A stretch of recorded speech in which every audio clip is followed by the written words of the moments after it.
Welcome to Luca is a Billionaire, where the only thing I invest in is your answers. You'll start by connecting hardware and accounts.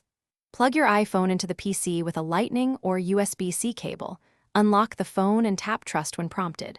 Open iTunes or the Apple Music app on the PC and sign in with the same Apple ID you use on the iPhone so purchases and playlists match. Once done, click the small device icon in the app to begin device management. This gets you into sync settings, which we'll adjust next.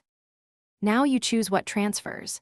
In the device panel, select the Music tab and check Sync Music. This toggles syncing. You can pick the entire library for convenience or choose selected playlists, artists, albums, or genres to save space. Make choices based on iPhone storage and listening habits. For example, select Smart Playlists for offline commute mixes. Once selections match what you want, click Apply or Sync, and the app starts copying files.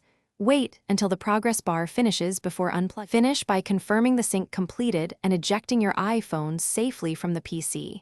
Then check the Music app on the phone to verify tracks and playlists. If songs are missing, make sure iCloud Music Library or Sync Library settings don't conflict.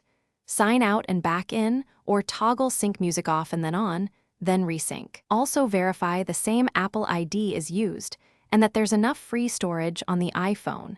These fixes resolve most transfer issues. Thanks for watching and please subscribe. It's the best investment you'll ever make.